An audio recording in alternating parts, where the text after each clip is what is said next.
Channel में। दोस्तों आज मैं आपको बताने जा रहा हूं दोस्तों, और साथ साथ दिखाने जा रहा हूं देश का जो इतिहास में सबसे महत्वपूर्ण है वो ग्वालियर का किला। और हम जा रहे हैं ग्वालियर के किले में और पूरा जानकारी आपको बताने जा रहा हूं दोस्तों। ग्वालियर किले जो कैसे जाते हैं उसकी जानकारी आपको मिल रही है इस वीडियो के माध्यम से दोस्तों सबसे पहले जानते हैं आखिरकार ग्वालियर के जो इतिहास है उसके बारे में। दोस्तों मध्य प्रदेश के ग्वालियर में मौजूद जो ग्वालियर का किला आप देख रहे हैं, जो आ रहा है जैसे हम चल रहे हैं हम, और जिसका जो दोस्तों निर्माण 8वीं शताब्दी में किया गया था। यह किला मध्यकालीन स्थापत्य के अद्भुत नमूने में से एक है दोस्तों, और जिसमें लाल बलुए पत्थर से निर्मित यह किला देश के सबसे बड़े किले में से एक है। इसका भारतीय इतिहास में एक महत्वपूर्ण स्थान है दोस्तों, जिसमें दोस्तों मध्य प्रदेश के ग्वालियर में मौजूद ये ग्वालियर का किला का जो निर्माण 8वीं शताब्दी में किया गया था। 3 वर्ग किलोमीटर के दायरे में ये फैला हुआ है और इस किले की जो ऊंचाई है वो 35 फीट है। यह किला मध्यकालीन स्थापत्य के अद्भुत नमूने में से एक है और ग्वालियर के शहर का ये प्रमुख स्मारक है जो गोपाचल नामक छोटी पहाड़ी पर स्थित है। लाल बलुए पत्थर से निर्मित यह किला देश का सबसे बड़े किले में से एक है और इसका भारतीय इतिहास में एक महत्वपूर्ण स्थान है। दोस्तों इस किले का बहुत ही समृद्ध इतिहास रहा है, जिसमें इतिहासकारों के दर्ज पर ये आंकड़े में इस किले का निर्माण सन 727 ईस्वी में सूर्यसेन नामक एक स्थानीय सरदार ने किया, जो इस किले से 12 किलोमीटर दूर सिहोनिया गांव में रहने वाला था। इस किले पर कई राजपूत राजाओं ने राज किया। किले की जो स्थापना के बाद करीब 990 सालों तक यह इस पर पाल वंश ने राज किया। इसके बाद इस पर पतियार वंश ने भी राज किया। 1023 ईस्वी में मोहम्मद गजनी ने इस किले पर आक्रमण किया, लेकिन उसे इसको हार का सामना करना पड़ा।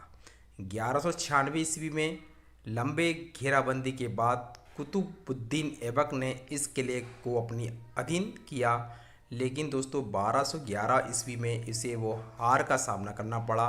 फिर 1231 ईस्वी में गुलाम वंश के स्थापक इल्तुतमिश ने इसे अपने अधीन किया। इसके बाद महाराजा देववरम ने ग्वालियर पर तोमर राज्य की स्थापना की और इस वंश के सबसे जो प्रसिद्ध राजा थे वो थे मानसिंह 1486 से 1516, जिन्होंने अपनी पत्नी मृगनयनी के लिए जो गुजरी महल है उसको बनवाया। 1398 से 1505 ईस्वी तक इस किले पर तोमर वंश ने राज किया। मानसिंह ने इस के दौरान इब्राहिम लोदी के जो अधीनता में स्वीकार ली थी और लोदी की मौत के बाद जब मानसिंह के बेटे जो विक्रमादित्य को हुमायूं ने दिल्ली दरबार में बुलाया था तो उन्होंने आने से इनकार कर दिया।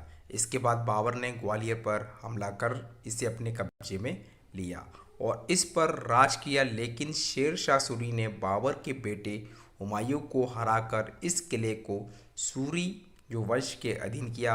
शेर शाह की मृत्यु के बाद 1540 में उनके बेटे इस्लाम शाह ने कुछ समय के लिए अपनी राजधानी दिल्ली से बदलकर ग्वालियर कर दिया था और इस्लाम जो शाह की मौत के बाद उनके उत्तराधिकारी आदिल शाह सूरी ने ग्वालियर की रक्षा का जिम्मा हेमचंद्र विक्रमादित्य हेमू को सौंप खुद चुनार चले गए और हेमू ने इसके बाद कई विद्रोह का दमन करते हुए कुल 1553 से 56 के बीच 22 लड़ाइयाँ जीती।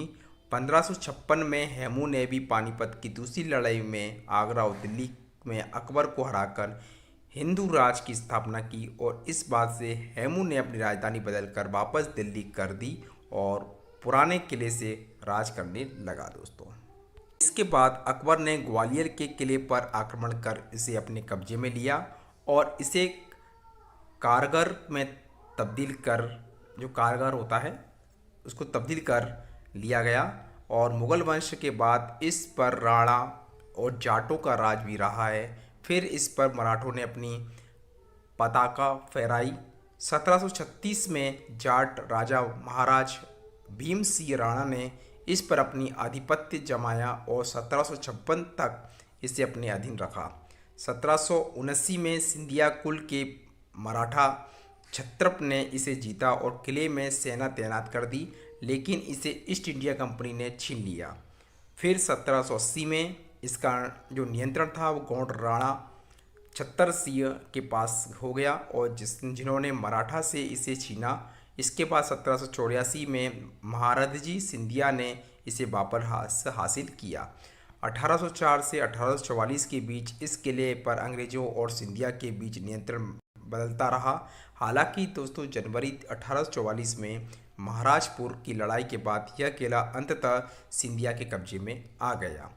1 जून 1858 को रानी लक्ष्मीबाई ने मराठा विद्रोहियों के साथ मिलकर इस किले पर कब्जा किया, लेकिन इस जीत का जश्न में व्यस्त विद्रोहियों पर 16 जून को जनरल ह्यूज के नेतृत्व वाली ब्रिटिश सेना ने हमला कर दिया।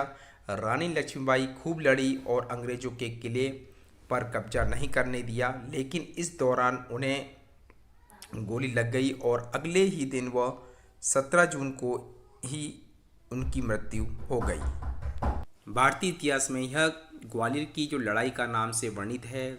लक्ष्मीबाई की मृत्यु के बाद अंग्रेजों ने अगले 3 दिन में ही किले पर कब्जा कर लिया और किले में आप क्या देख सकते हैं वो भी हम आपको बता देते हैं। किले और इसकी जो चहार दीवारी का बहुत अच्छे से तरीके से देखभाल किया जा रहा है। इसमें कई ऐतिहासिक स्मारक है जिसमें बुद्ध और जैन मंदिर, महल, गुजरी महल, मानसिका महल, जहांगीर महल, कर्ण महल, शाहजहाँ महल ये मौजूद है। किला दोस्तों मुख्यतः 2 भागों में बटा है। मुख्य किला और महल, गुजरी महल और मानस मंदिर महल, इन किलों का निर्माण राजा मानसिंह ने करवाया था। गुजरी महल का निर्माण उन्होंने अपनी प्रिय रानी मृगनयनी के लिए करवाया था और गुजरी महल को पुरातत्विक संग्रहालय में तब्दील कर दिया गया है और इस संग्रहालय में दुर्लभ मूर्तियां रखी गई हैं जो अपनी ईस्वी की ये मूर्तियां यहीं आसपास के इलाकों में प्राप्त हुई है। इसके अलावा आप यहाँ पर तेली का मंदिर 10वीं सदी पर बना, सशस्त्र बाहु मंदिर, भीम सिंह की छतरी, सिंधिया स्कूल देख सकते हैं आप इस किले तक आप पहुँचने के लिए आपको 2 रास्ते हैं। एक ग्वालियर गेट कहलाता है जिस पर केवल पैदल ही जाया जा सकता है, जबकि दूसरा जो किला है वो उरवाई गेट पर आप गाड़ी से भी आ सकते हैं, जिस प्रकार से हम आपको दिखा रहे हैं आते हुए रास्ता। यह किला 350 फीट की ऊंचाई पर स्थित है। किले का जो मुख्य प्रवेश द्वार हाथी पुल के नाम से भी जाना जाता है, जो सीधा मान मंदिर महल की ओर ले जाता है। आप कैसे पहुंच सकते हैं? इसमें आप हवाई मार्ग से ग्वालियर के लिए दिल्ली, भोपाल या इंदौर तथा मुंबई से नियमित उड़ान मौजूद हैं और यह रेल मार्ग से भी आप देश के प्रमुख शहरों से जुड़ा हुआ है। आप महत्वपूर्ण जो शहर है जिसमें नई दिल्ली से 327 किलोमीटर है, भोपाल से 430 किलोमीटर है, मुंबई से यह 1080 किलोमीटर है, चेन्नई से 1867 किलोमीटर है, कोलकाता से 1261 किलोमीटर है। तो ये हमने आपको बताया कि किस प्रकार से आप इसके द्वारा पहुंच सकते हैं इस किले में, और हम ये भी आपको दिखाने की कोशिश कर रहे हैं किस प्रकार से आप इसका ये रास्ता है किस प्रकार से आप पहुंच रहे हैं। पूरी जानकारी आपको दिख रही है इस वीडियो के माध्यम से। तो दोस्तों ये जानकारी आपको कैसी लगी जैसा हमें कमेंट करें। इस प्रकार की रोज़ की जानकारी आपको मिलती रहेगी इससे संबंधित, कोई अच्छी दर्शनीय स्थान से संबंधित। तो आइए दोस्तों, यदि आप हमारे चैनल पर नए हैं तो चैनल को सब्सक्राइब जरूर करें। फिर आ रहे होंगे नए अपडेट के साथ, नई जानकारी के साथ। तब तक के लिए मैं आज्ञा दीजिए। धन्यवाद दोस्तों, बाय बाय। दोस्तों अब हम नीचे जा रहे हैं ग्वालियर से किले के नीचे, और ये ग्वालियर से वापस लौटने का ये रास्ता आपको दिख रहा होगा। इसी रास्ते के द्वारा हम वापस नीचे की ओर आ रहे हैं। और दोस्तों ये काफ़ी अच्छा आपको इसकी पूरी इतिहास के बारे में आपको मैं जानकारी दी। वही जानकारी आपको कैसी लगी जैसे हमें कमेंट करें। और दोस्तों हाँ दोस्तों, यदि आपको किले की पूरी जानकारी, किले को आप पूरा देखना चाहते हैं तो दोस्तों अलग से मैंने इस चैनल पे वीडियो डाला हुआ है, उसका लिंक मैंने डिस्क्रिप्शन पे दे दिया है। उस लिंक पे आप जैसे क्लिक करेंगे तो उस किले की पूरी आपको पूरा जो दृश्य है वो पूरे, जिसमें राजा मानसिंह का महल और जौहर कुंड, ये सब आपको यहाँ पर इसको देखने को मिलेगा दोस्तों। तो दोस्तों उस नीचे जो मैंने डिस्क्रिप्शन पे लिंक दे दी है, उस लिंक पे जाएं और इसको क्लिक करके उस पूरे किले की का जानकारी आपको किले देखने को मिलेगा। तो आज मैंने आपको बताया ये किले का इतिहास के बारे में और किस प्रकार से जाया जाता है। और अब हम किले से नीचे आ चुके हैं, ये दिख रहा होगा आपको किले का बाहर से दृश्य। ये उरवाई गेट के पर हम पहुंच जाएंगे कुछ नीचे उतर के। तो दोस्तों ये दरवाजा है जिससे हम वहाँ पे ऊपर गए थे किले के, और ये आपको दिख रहा होगा। और इसी दरवाजे के से हम नीचे आ रहे हैं और ये दिखा रहे हैं हम आपको जो मेन गेट है उसका वो दृश्य। और ये नीचे उतरते हुए हम किले से नीचे की ओर जा रहे हैं और उसी जिस रास्ते से हम आए थे उसी रास्ते से हम वापस नीचे की ओर जा रहे हैं। ये आपको दिख रहा होगा इस प्रकार से। और दोस्तों ये किला बहुत ही अच्छा है, सुंदर है। और यदि आप ग्वालियर आए तो इस किले को जरूर देखें। और ये किला के इस पूरे इतिहास के बारे में रोचक जानकारी हमने आपको दी, जैसा हमें कमेंट करें। और आए दोस्तों आज के लिए इतना ही। इस प्रकार की यूजफुल जानकारी आपको मिलती रहेगी, तब तक के लिए हमें आज्ञा दीजिए। धन्यवाद दोस्तों, बाय बाय। और फिर हाजिर होंगे एक बार ऐसी जानकारी को लेकर कोई और नए दर्शनीय स्थल के बारे में। तब तक के लिए हमें आज्ञा दीजिए। धन्यवाद दोस्तों, बाय बाय।